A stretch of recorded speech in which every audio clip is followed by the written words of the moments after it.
আসসালামু আলাইকুম প্রিয় দর্শক, সৌদি আরবের ঈদের চাঁদ নিয়ে এই মুহূর্তে পাওয়া সবথেকে গুরুত্বপূর্ণ খবর।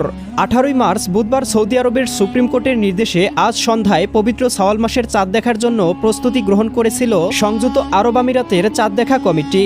তবে এই মুহূর্তের পাওয়া খবর অনুযায়ী সৌদি আরবে আজ শাওয়াল মাসের চাঁদ দেখা যায়নি, তাই আগামীকাল 19 মার্চ বৃহস্পতিবার পবিত্র ঈদ উল ফিতর অনুষ্ঠিত হবে না। এবার 30টি রোজা সম্পন্ন হবে।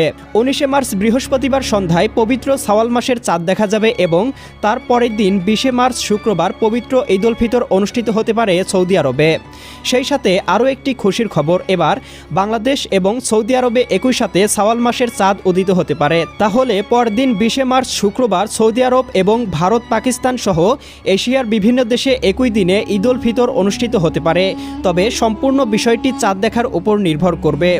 চাঁদ দেখা মাত্রই ভিডিও বার্তার মাধ্যমে আপনাদেরকে জানিয়ে দেওয়া হবে, তাই চ্যানেলটি সাবস্ক্রাইব করে বেল আইকন অন করে রাখুন।